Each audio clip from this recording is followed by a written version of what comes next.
So that is where like mindfulness is really incorporates all of that, where they stay connected to themselves and their needs. And then we're bringing in the sciencey stuff to make that plan more effective.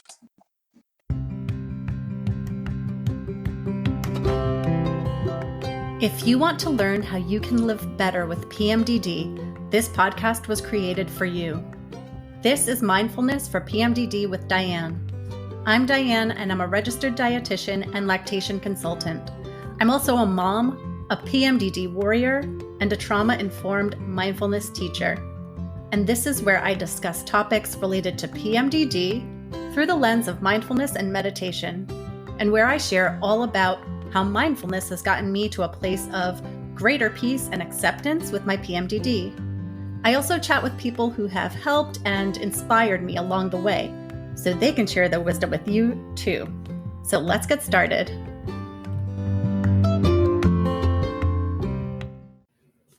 This podcast is not a substitute for psychological therapy or medical advice. Please take care when listening to this podcast, as some may find certain words or subjects triggering or difficult to hear. Take only what serves you and leave the rest behind. Welcome, friends. In this episode, I chat with someone who I have so much respect for and who I am just in awe of. Mandy Rother is a functional dietitian who specializes in a holistic approach to PMDD.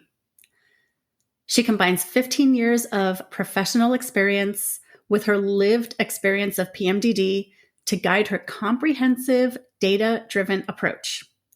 She specializes in using blood work and functional lab testing so that we can stop guessing and take strategic steps towards sustainable relief. Her mission is to provide trauma-informed, compassionate coaching so that her clients can take empowered steps forward with hope and confidence and reclaim their lives. When I first reached out to Mandy, I had gotten to a place in my PMDD where I felt like I had plenty of tools that were helping me with my psychological symptoms, but that weren't helping as much with some persistent physical symptoms. And my doctors didn't feel they had much more they could offer me. As a dietitian myself, I wondered if perhaps a dietitian could help me work through some of that. And I was so pleased to find that Mandy is a functional nutrition specialist and a mom and a PMDD warrior herself. I want to read a little bit of a testimonial that I wrote for Mandy because it illustrates the impact that working with her had on me. So here it is. In order to keep my head above water and keep my life from imploding, I had to make my life very small. Every month for 2 entire weeks at a time, I experienced a wide range of severe symptoms that affected both my physical and mental health. I could no longer be myself. I had thrown absolutely everything I could think of at this problem. Then I found Mandy. Mandy is not only a dietitian specializing in integrative and functional nutrition, she's also a mom living with PMDD. I felt Mandy was able to empathize, understand what I was going through, and offer a truly holistic assessment and plan designed to help me tackle the areas that were the most problematic for me. Whenever I found challenges in actually implementing one of our plans, Mandy always had excellent tips for how to make our plan work within the context of my real life. I've experienced a 98% decrease in symptoms after 3 months of working together. I'm able to have more fun with my son and my husband. Working with Mandy provided the most dramatic positive results of any healthcare provider I have worked with. It was everything to me. I respect and value her work. Yeah, all true. I will give a little disclaimer and say that I don't consistently live at that place of 98% reduction of symptoms. I definitely have months that are worse than others, sometimes way worse. That's definitely where mindfulness comes in to help me accept the challenges of my life with PMDD and be kind to myself and still find a way to move forward in a life that I can feel good about. Having said that, before working with Mandy, I reached a point where I was stuck in bed or otherwise just stuck at home quite a lot with really severe physical and cognitive symptoms of PMDD. I had cut back on work, and I would drop off my son at preschool and basically just try to accomplish 3 things each day: make the beds, do one task related to laundry, and empty the dishwasher. Because the domino effect of those 3 tasks, if I could get through all of them, helped the house stay pretty tidy and also got me out of bed and moving around. Mandy helped me to discover root causes and triggers for a lot of my symptoms, so that after a few months of working with her, I was able to begin engaging with my life again and being more active. I was shocked and blown away by how much of what I had been experiencing was drastically improved. I also was really surprised to find that so much of what Mandy does with her clients, both one-to-one and in her group program, PMDD Revealed, incorporates mindfulness, meditation, and mindset work. In this episode, Mandy and I discuss the difference between mindful eating and intuitive eating and their relationship to both the nervous system and PMDD, understanding cravings and appetite changes in the luteal phase and how to mindfully navigate that, what cycle syncing is and where you can get started with cycle syncing, and how Mandy offers her clients a holistic approach to PMDD management by combining data and scientific evidence with mindfulness and intuition. So, please enjoy my chat with Mandy Rother. Hi, Mandy. Welcome to the podcast. Hello. So glad to be here. I'm so glad to have you. I'm so excited. I think I'm really excited because we get to chat today in a way that's slightly different how we normally do, right? Because we know each other from me being a client of yours. We've worked together on many nutrition-related topics related to my PMDD. But now today I get to kind of pick your brain and go a little deeper into some of the mindfulness-related stuff that I'm really interested in. Yeah, it's like we've come full circle. Like somehow I knew you would end up doing something like this. Like I'm just so proud of you and like where you're at and how far you've come, like not just with your symptoms, but just really attuning to yourself and like your purpose. And like, look at you here with this podcast. It's so fun to see this launch. Oh my goodness. Thank you so much. Honestly, I could not have been here without your help and your support. Like there's a few key people and resources that have been so huge along the way for me in terms of getting to a really stable place with my PMDD. And for sure you're one of them. So thank you. Yeah, it's been an honor. That's like my purpose is I call it the ripple effect of like, my purpose is helping people stabilize so they can fulfill their purpose. And like, look at you, what you're doing and like the ripple effect. And I've seen it with so many other clients and yeah, it's so cool to see. All right. I'm so excited. Let's get into it.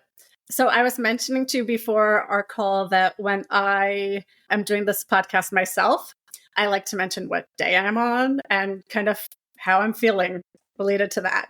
And I thought that would be fun for us to do today because we are both PMDDers and we can kind of compare notes today. Mm-hmm. So today, as we record this, I'm day 21. Oh. Today, I actually feel pretty good. But I have to say, most of the past week, I have been lethargy and brain fog. Surprisingly, my mood has been really good. Oh. But yeah, it's very shocking. And it's interesting to feel the extremes. I definitely feel like, my symptoms are in these 3 buckets, like physical, cognitive, and emotional. Mm-hmm. And it's always interesting to see each luteal phase, like how much I'm experiencing in each area. Yeah. So I felt very useless some of the last few days, but I actually took it as a really good thing that my mood was in a good place. Were you able to rest? Like, were you able to follow that need and rest? Awesome. Yes, like especially on the weekend days, I just leaned into it and let myself just give myself what I needed. And honestly, I think that's why I feel okay today, was because I really just let myself go with it. So, okay, where are you today? I am day 1, kind of day 2. I started bleeding yesterday afternoon. Okay. And I had this, every luteal phase is always a bit different. And, for me, a few days before my period, I feel this like letting go. Like, we're actually preparing for our dog to have a litter of puppies. So much to do. Oh my goodness. We had committed of like, okay, we're going to do all this cooking and cleaning, but like, to get ready for, and we, by the way, for anyone who doesn't know me, we have 2-year-old twins and a 7-year-old and 2 dogs, and like our house is chaos. So, but I just was like, you know what? Whatever. And I took naps while my kids were napping, and I felt this lift of energy yesterday after my bleed started. And it wasn't even fatigue, this weekend. It was more like the world felt like too much. I get kind of like sensory sensitivity. So I just like wanted to be in my bed with a book and, take a break from the world. Yes. But I got this burst of energy, and I sent my husband to soccer with all the kids, and I went for a bike ride. Whoa. And I haven't been biking by myself without like towing kids behind me for a long time. And it felt really good and freeing. And so it was kind of this balance of like lots of indulgent rest. And then all of a sudden I was like, I want to move. Yes. and I enjoyed some time outside biking. That's so good. Do you find that you often start to feel that good that early in the cycle? Like that quickly after the bleed starts? For me, my actual bleed is fairly easy. Like I don't get a lot of the physical cramping or like physical symptoms anymore. It's more of like an internal shift in like deeper spiritual need of like, so it's not so much about physical energy for me, but it's like, I want a lot of space of just time to be in my own head, think, reflect, not having to like talk a lot. And it's interesting, like being on a podcast, like talking so publicly on day 1, I'm like, oh, what would I be doing if I weren't doing this? And knowing that like, this is something I love to do, but it takes energy. I spent some time, like sitting on my floor this morning and like journaling a little bit, like reflecting on my last cycle. And what was coming up for me is like this need to like simplify some of my routines and thinking about ways that there can be less in my brain that I have to remember that's just like automated in my life. And so that's what I was just doing, some journaling and reflecting this morning and getting some of that alone time. Oh my God. You're already giving us so much good wisdom and good gems. No, because I love that you said that you're coming into this aware that your needs are different right now. And so you took the time to give yourself some quiet time, some reflection. I just love that, that you're kind of like, okay, I'm going to do this, but also let's prepare myself and give myself what I need.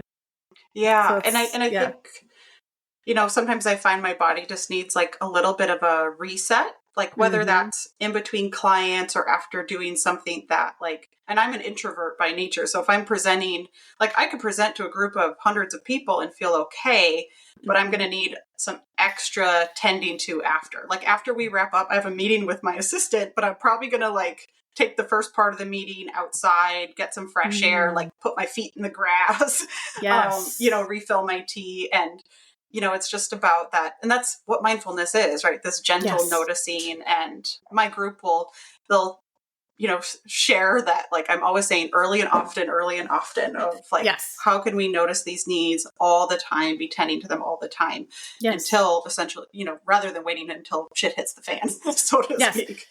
And when we are able to do that, what I find is then it is easier to do these really tiny little things that can kind of fit anywhere into your day. And I feel my experience anyway is like you get a bigger impact on those smaller things. Yeah. If you're able to kind of take that time more regularly to tune in with yourself. Yeah, I call them micro moments. I think with PMDD, and it might be as a perfectionist, I attract perfectionists.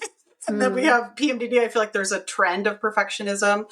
And so I think that like idea of like the tiny, tiny things and how that builds up to make such a difference is so key, because that way it doesn't, especially when you're feeling really symptomatic, if you were to think about like, oh my gosh, I want to do a 30-minute meditation to help myself or some big mindfulness practice, like likely in that symptomatic moment, you're going to be like, no, I can't do that. I'm not capable of that. So really bringing it down to that like tiny micro step is calming to the brain and your nervous system. Like, hey, she's paying attention to me. She's doing something here to help.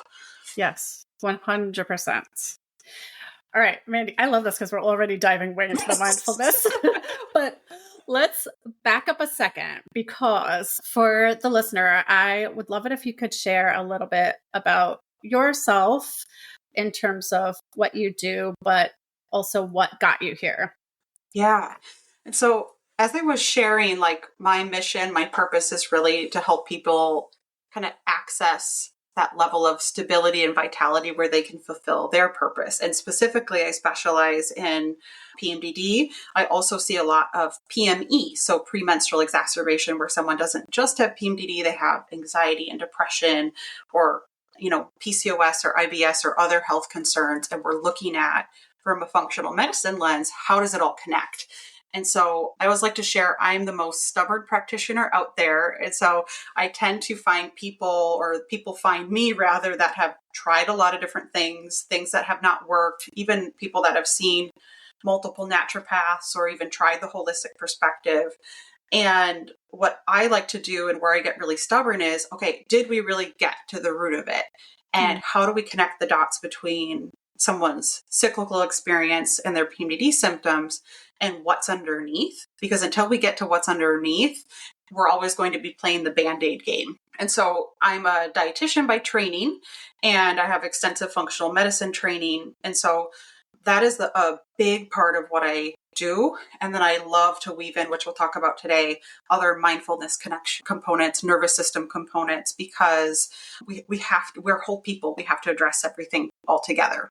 So my goal was to create a program that offered everything I needed, or everything I would have wanted, when I was struggling with severe PMDD symptoms. And as someone may have guessed already, like I've, had very, very severe periods of time where my symptoms were debilitating, like rock bottom, had to take medical leave. And mine was kind of that mixed soup I was talking about, where it was, PMDD, more accurately, probably the PME with depression and anxiety. And then, some other hormonal issues. I got diagnosed with PCOS and digestive issues and all this thing, mixed kind of combo. And for me, through that journey, I just realized time and time again how essential it is to weave together all these components. And it can be complex and feel complex, and, someone needs that guidance. But I also like to emphasize that it can also be simple. Each step can feel simple and doable. It just can be hard to piece it all together by yourself. So that's what I do and why I do it. Absolutely. I think a lot of what you mentioned is kind of how I came to you, feeling, as you mentioned, like I had sort of exhausted all the things I could do, all the various healthcare practitioners or resources or self-management tools and techniques. And two was, yes, I also felt like, well, maybe there's some other stuff going on here, digestive things and stuff, but it all felt so tangled up together. Yeah. And I sort of didn't know how to approach teasing these things apart. And I'm a dietitian, right? I'm not a functional medicine nutrition, but I'm a dietitian, and I felt really overwhelmed. And so I reached out to you and was so excited to find not only a dietitian who worked with people with PMDD, but also had PMDD.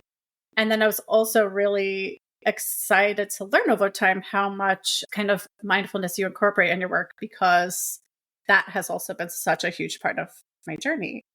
So I wanted to ask you, about something that we started covering in our early days of work together, which was mindful eating and intuitive eating. And I was wondering if you could chat a little bit about how you see the relationship between mindful eating and intuitive eating and PMDD, and looking at it from this functional nutrition perspective, and things like the nervous system and stuff.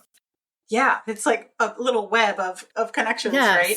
And I think for anyone listening, let's first explore like what it is and the difference between the two, because often they're used interchangeably. And so think of mindful eating as paying attention on purpose to the present moment, and then that specifically applied to food, where you're experiencing eating, you're paying attention in that moment without judgment, or noticing the judgments that come up, because they're always there. Right. Noticing the judgments that come up and, just observing and letting them be there. And, some people will think about things like minimizing distractions while eating, being very present moment, and then like engaging the senses and the experience of the food and savoring that food, chewing really thoroughly, those sorts of things. And so these are great practices and a great place to start, and it can increase the enjoyment of food, help with digestion, things like that.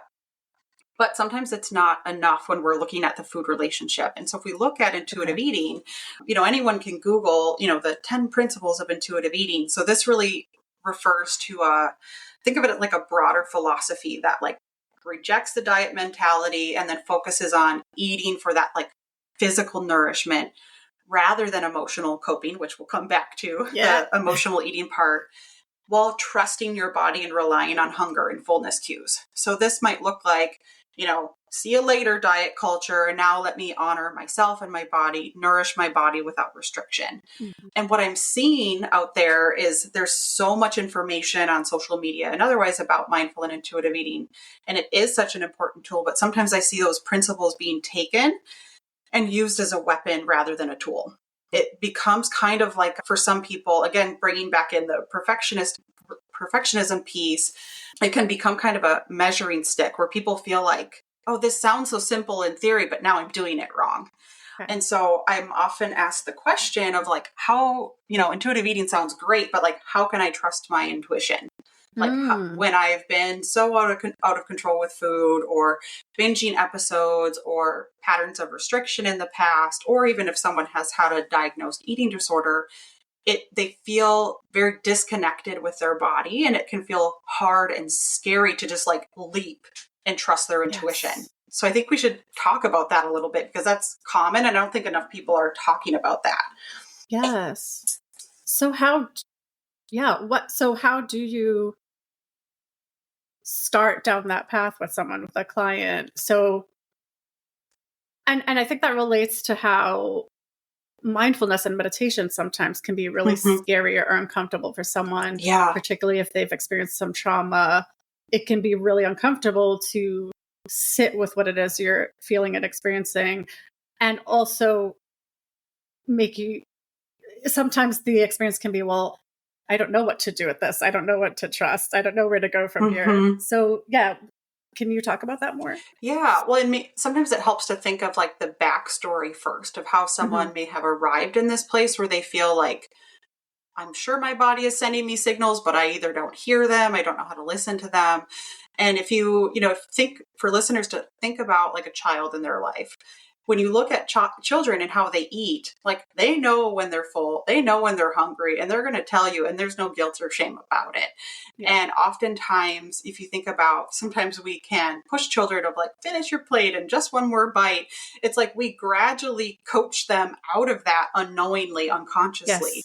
And then, as we grow into adults, we're bombarded by societal messages about how we should eat, how we should look. And even, you look at any influencers out there of like, having more motivation, more willpower, more control around food, right? That's like, presented as what we should be doing. And so it can just add to that shame pile. And then we look at there's different things in someone's upbringing where either food was used as a reward or as a punishment, or, healthy eating behaviors and a healthy food relationship wasn't modeled to someone. It can get really, really muddy. And so I think understanding that and having that awareness helps to strip away some of that shame of like, oh, it makes sense why my relationship with food is really challenging. Yes. And so I started teaching a concept that I called evolved intuitive eating. And what I mean by that is we need to look at what's happening, not just with the psychology of it, but the physiology, what's happening internally in someone's body. Because if that is a mess, right? If someone has unstable blood sugar, that's, blood sugar roller coaster all day.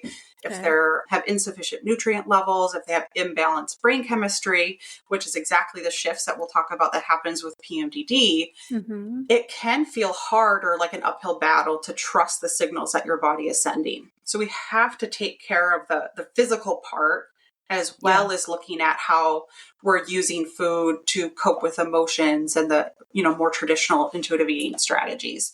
And when we do both of those things together, and I see it happen with, I would say, almost every single client, where they learn to trust their body, and trusting their body feels easy because we have that physical stability at the root of it too. Yes. I want to come back. You said something about kind of understanding why this is happening, where this is coming from, right? And that reminds me of something that my coach said in our interview together, Nikita Williams. I forgot what we were talking about, but she said, ask yourself, why is this normal? Why is this normal? And so it sounds like you're saying a similar thing. Like, if first we can understand that actually this is completely normal, and there's a whole reasoning behind it, that is almost the first step to kind of taking away some of that associated shame and some of those difficult feelings.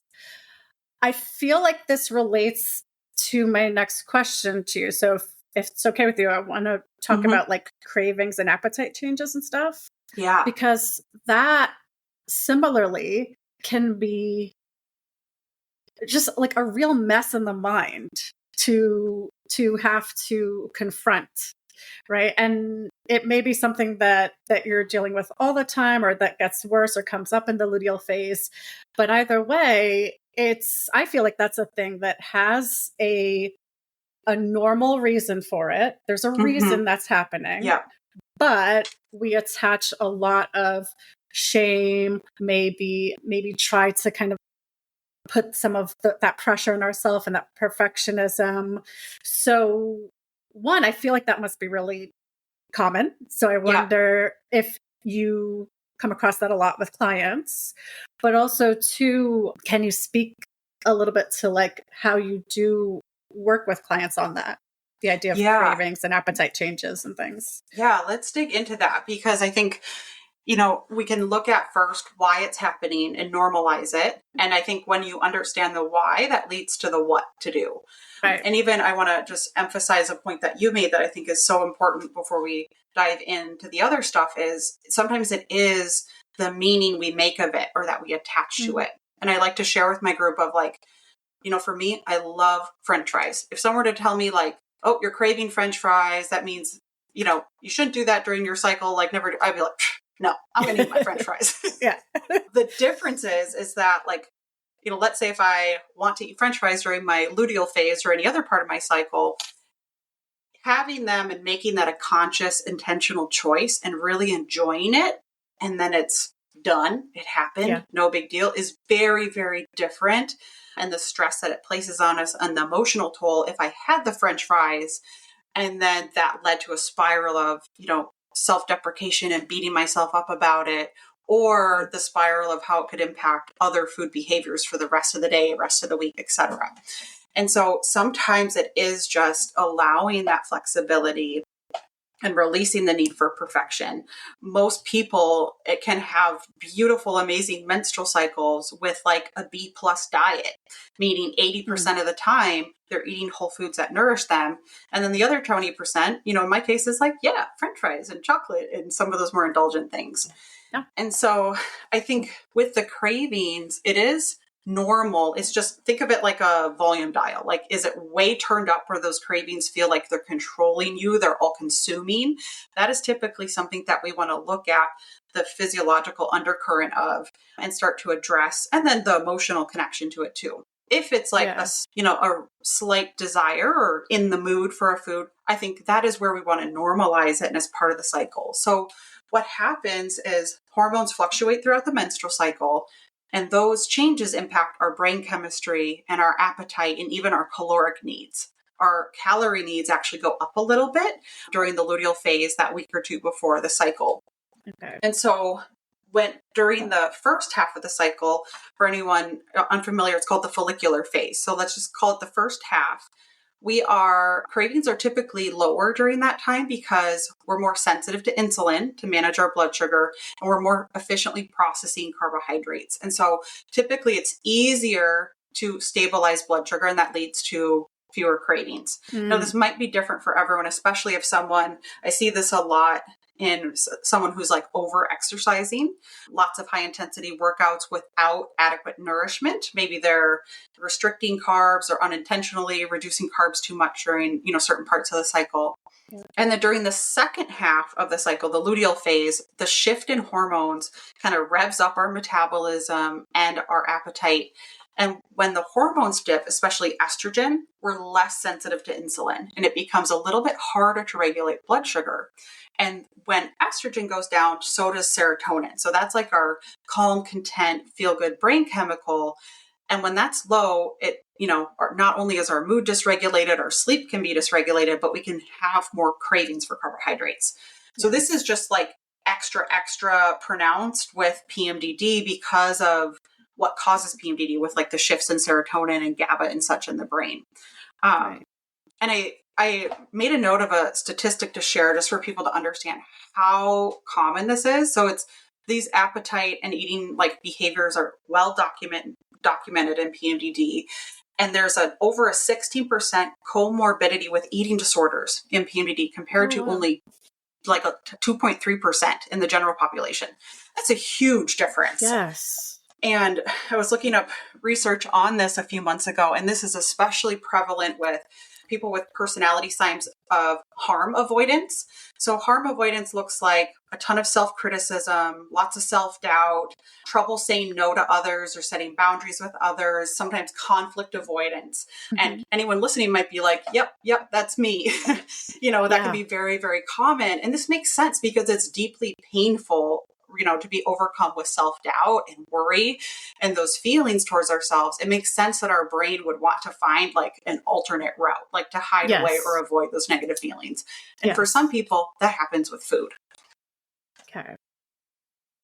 Oh my goodness. Yeah. Wow.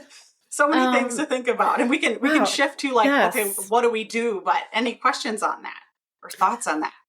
Well, I want to thank you firstly for kind of just pointing out the difference between, yes, there's a reason this is happening, an underlying cause, and normal. Yeah. Because I had said the word normal, but like, there's even just looking at a particular craving, it might be normal, but it might bleed over into something where there's something more extreme happening or more beyond like a normal level of craving changes, appetite changes that could probably be addressed to change that. But oh my gosh, I didn't realize you mentioned the statistic about the comorbidity of PMDD and eating disorders. And that is just huge, which makes sense or makes me even more, grateful that you do so much of like this. Tell me if this is the right word or not to use, but I kind of think of it as like a very holistic work that you do, because it's like you really can't look at one without the other. You really can't like look just at what's happening physiologically and not consider all these other elements of things that are happening with us, emotionally and mentally. Okay, so I want to ask you about cycle syncing, because sorry to interrupt. Do we want to No, talk please. about the nervous system connection? I realized I skipped over that totally. Should we dive into that first? Wait, with just in general, with kind of like with the mindful Go ahead. and intuitive eating. Right. Okay. Yes. Go ahead, please. So I like made a mental note. I'm like, we got to come back to that. So, oh, good. Thank you. Yes. Thank you. Now I'm like, oh, where was my train of thought? So, we're talking about like what causes this, right? And it can lead to these patterns of emotional eating and what happens. Yeah. And if anyone wants to dig into this, I have an ebook on my website for free, like all on this topic so people can download. But what can happen if we think about those neural circuits, it's like our brain learns, hey, I'm feeling stressed, angry, depressed, sad, whatever. I eat this thing and then I feel better. Yes. It doesn't remember how long that lasted or how you felt after. Right. And when this happens over and over again, it's like we keep, fortifying that neural circuit of like, okay, this food makes me feel better. And that is why it can be hard to break that vicious cycle. And so the first step really is that awareness and acceptance, understanding the science of it, like we've been talking about, can be very validating. And then I really encourage people to explore, like, what is the need underneath? What is the need underneath that emotion? And what can we notice somatically? And what that means is like, what do we feel in our body? Even outside of the thoughts that may be a jumbled mess inside the mind, what is your body experiencing? And that can start to signal us of like, what's happening in the nervous system. And think of the nervous system as like a surveillance system with like way too many cameras. It's like people with PMDD, let's say if the average person has like 5 surveillance cameras with PMDD, especially during the luteal phase, you might have like 50. Yes. So we are more hypervigilant, looking for threat, looking for signs of danger. And so when we start to feel that emotion popping up, which the emotion in and of itself can feel dangerous and unsafe, especially there can be almost a degree of trauma with PMDD, of experiencing such severe symptoms month over month. And so really pausing to tune in of like, what's happening in my body? What sensations are there? And that can start to tune us into that nervous system need. And like we were talking about when we opened the call, that looks like these tiny micro steps of noticing, tending to, and meeting those needs. Our body learns like, hey, I can trust her. She's got my back.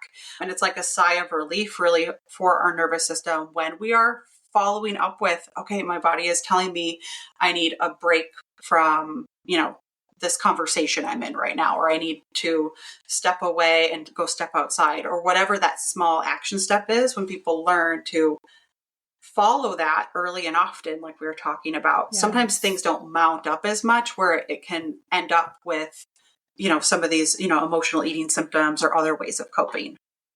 Yes. Okay. Can I try to like summarize that to make sure I got that? I know. Because I feel like there's like 2 parts. So you mentioned how when we look to a particular food to soothe a particular emotion, we begin to lay down these neural pathways where, and especially once we start doing it over and over, we're laying down this neural pathway and we're telling the brain that this is making us feel better, even though in the long term, or maybe just a little bit after that meal or snack, we're not feeling so good. Yeah. It remembers that immediate kind of reward. Exactly. And then on top of that, in PMDD, we tend to, there's so many things. 1, many of us come into PMDD with trauma, but 2, PMDD makes us very hypervigilant. And just the experience of going through PMDD month to month can feel very traumatizing.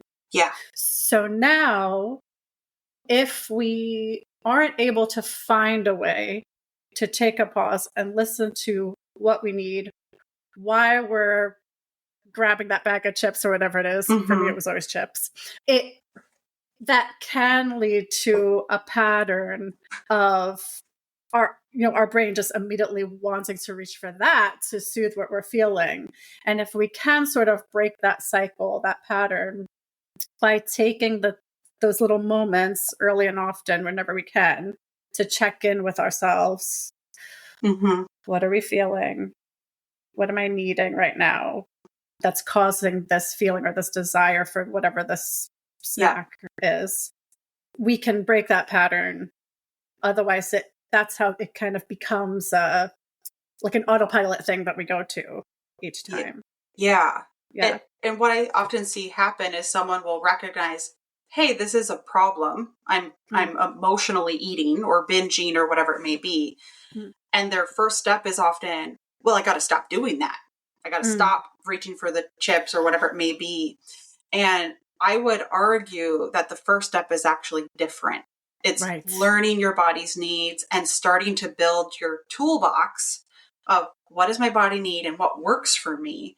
So then you feel safe to try other things. If you just like take away your only coping mechanism, that's kind of scary. And so oftentimes we need to start in a slower, more gentle fashion versus just like thrusting ourselves and trying to white knuckle through it.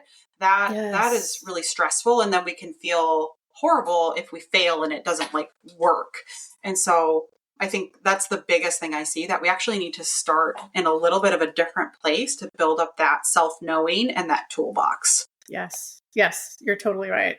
Preparing ourselves first, getting to the root of the problem and setting ourselves up to have other things that we can reach to, rather than just trying to kind of pull this away from ourselves. And now what? Now we feel kind of lost and threatened again. Exactly. Yeah, that makes a lot of sense. I wanted to bring up cycle syncing because you talk about cycle syncing. For me, cycle syncing is something that I initially was like, I don't know why I felt like resistance toward it. Even when I found it to be interesting or fascinating, I like couldn't lean into it in my own life. And at some point I did, and now I'm hooked. And I want to cycle sync everything. I love cycle syncing. Yes. So can you talk about that a little bit? And also, maybe not everyone knows what cycle syncing is. So maybe can we get into that a little bit? Yeah. And so cycle syncing can refer to a lot of things. Like some people are syncing with their different phases of their menstrual cycle, different lifestyle aspects. Like I'm going to flow with my cycle, with my self-care, my style of work and work productivity, nutrition, fitness, supplements, etc. And I have an idea, if I may offer, of why you were resistant to it in the beginning.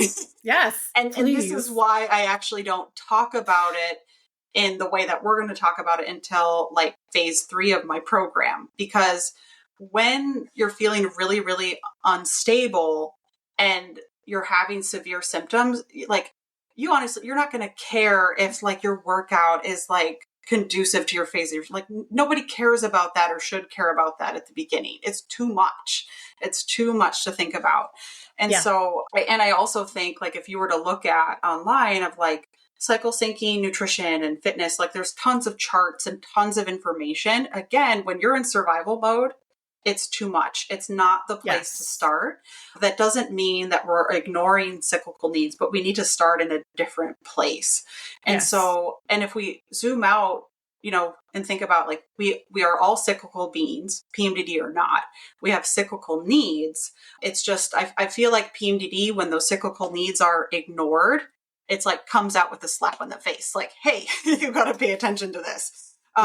Oftentimes people with PMDD symptoms tend to be like highly sensitive individuals, sometimes highly empathic.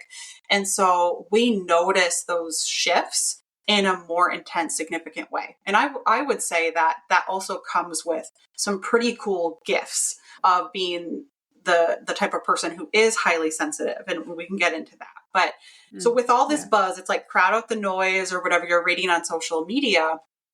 And I would say start in a slightly different place. And that really is like the first step is like being okay with not following the generic charts in the beginning of, you know, and really starting with, as simple as it sounds, accepting your cycle for where it is now, symptoms and all, knowing that your cycle is offering you information, it's offering you data that you can then decode to really uncover your physical and emotional needs. And then naturally the next step is tracking in whatever way works for you. Oftentimes simpler is better, you know, a notebook, a cycle journal, like physical kind of journal or an app or whatever that looks like.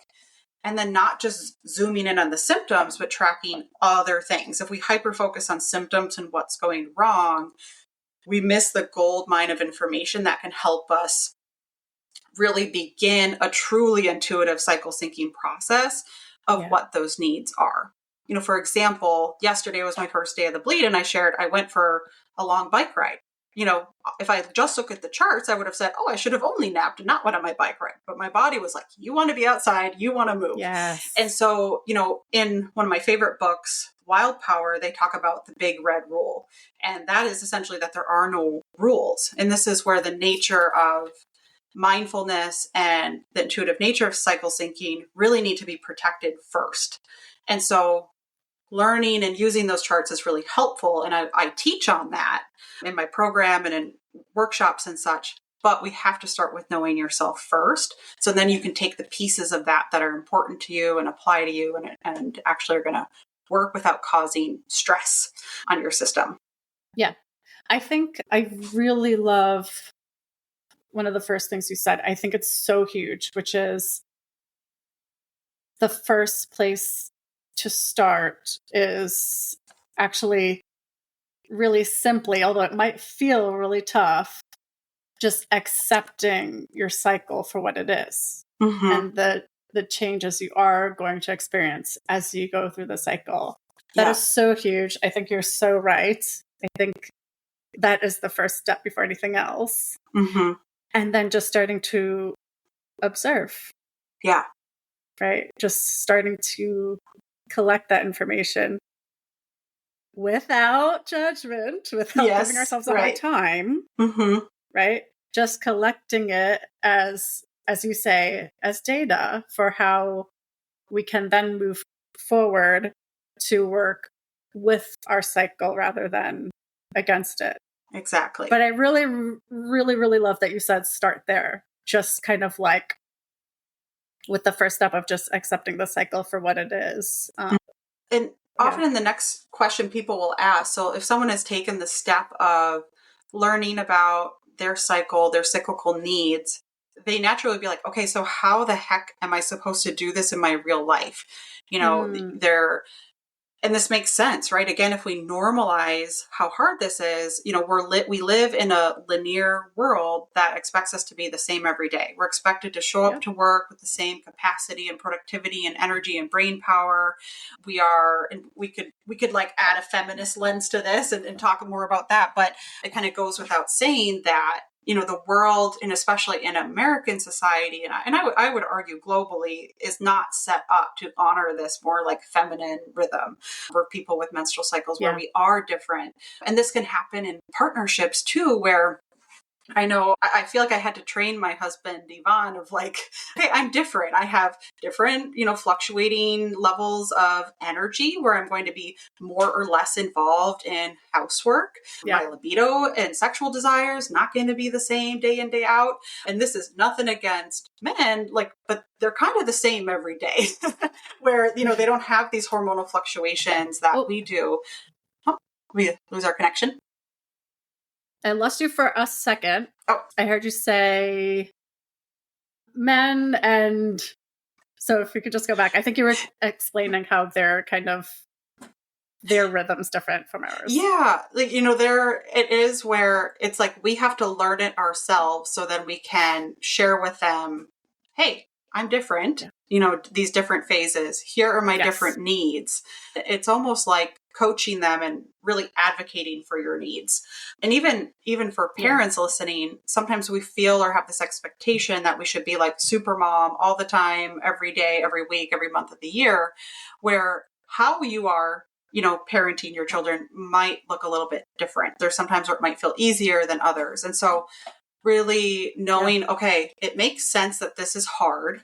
And now that I know my needs, is thinking of really practical ways to start advocating for that.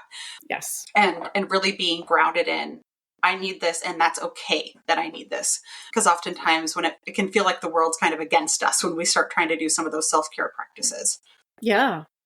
Yeah, because it's not easy to do in the within the structure of the world we live in, basically. Yeah, for sure. Mandy, I am mindful of the time, but I really want to give you a chance to talk about like why you offer the things you offer and, Yeah. you know, your unique kind of offering, because I, you know, aside from the things we've talked about, you offer things that maybe someone wouldn't expect in your group program, which I also did, called Mm-hmm. PMDD Revealed. Yeah. Things like some yoga and meditation and exercise resources and all these different things. As I Mm-hmm. mentioned, it's been so lovely working with you because it feels very holistic. And I know that, you know, that's very intentional. And also there's probably some other things I'm not even considering in that. Mm-hmm. So can you talk a little bit about that? Yeah. So we are whole beings. And so I wanted my program to encompass the whole person. And like I said at the beginning of like everything I like wish I would have had or didn't know I needed at the time. Right. And, you know, when I think about my PMDD journey, I feel like these like deeply painful moments have also led to me just collecting of like, okay, this is essential. This is essential. And with my program, I work with people it's a hybrid format where we have the beauty of group and a community and the solidarity of that, along Yes. with the deep personalization of the one-on-one work and a functional medicine approach. And so, because we're not all the same, what helped me get to the place that I'm at is not the exact path that helped you or my other clients. And so I always hold at the center that each person is unique and they have not only unique physiological root cause driving factors, but a unique system of values and life experiences and beliefs, et cetera, that we need to honor in the process. And so, you know, a big part of what I do and why a lot of people come to me is I'm kind of a data junkie. I have extensive training and using functional lab assessments and blood work and, you know, gut health testing, hormone testing, et cetera.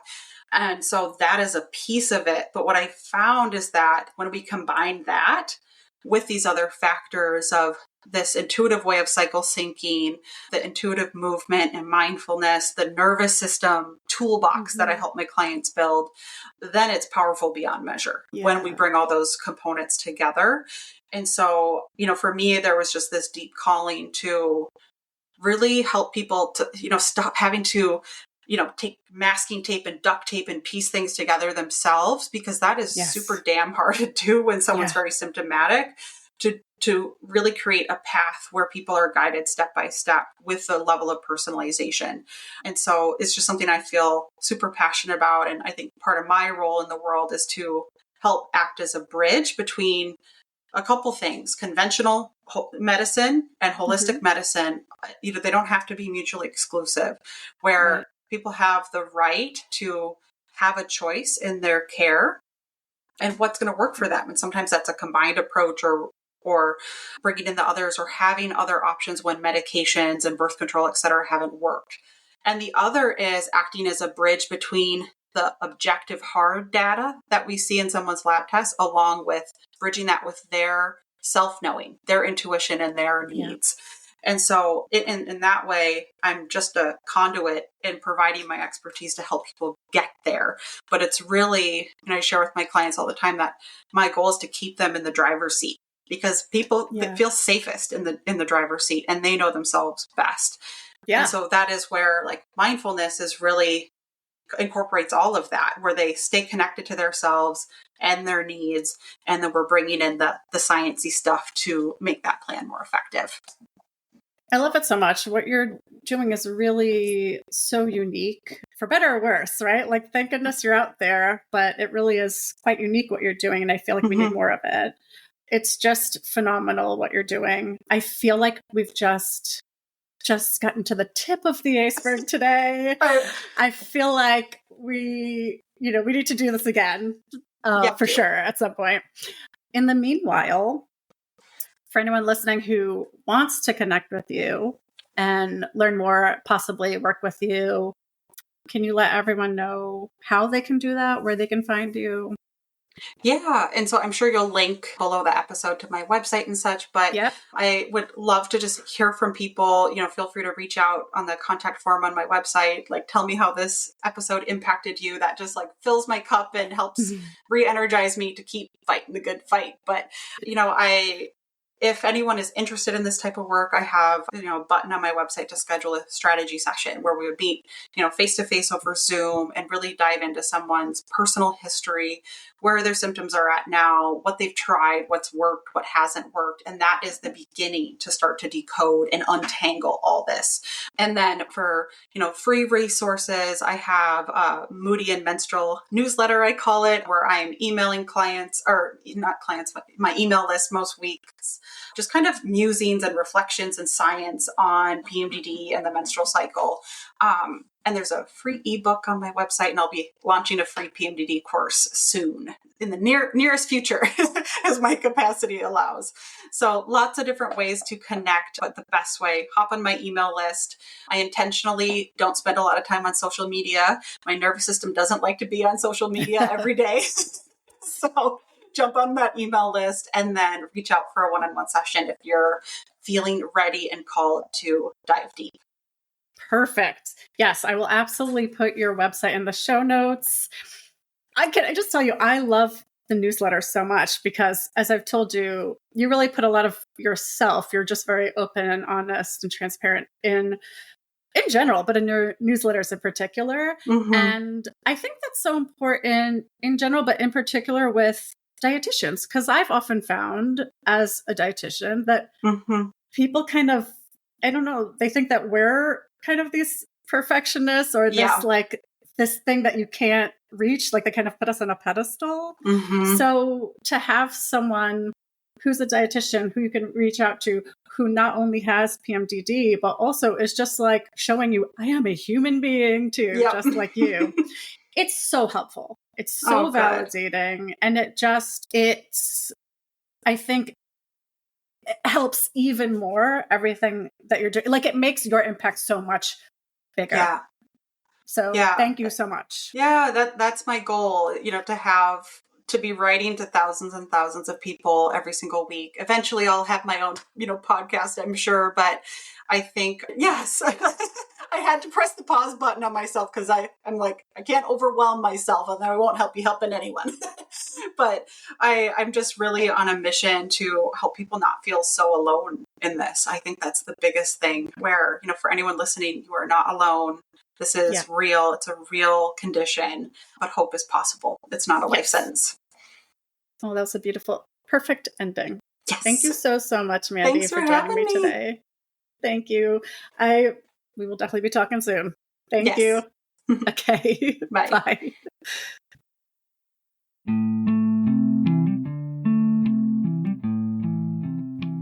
Thank you so much for listening. If you liked the show, please subscribe wherever you get your podcasts. For links to everything mentioned in this episode, you can check out the show notes. And you can find me, Diane de Jesus, on Instagram at Mindfulness for PMDD. Now, I invite you to pause, take a breath, and look around.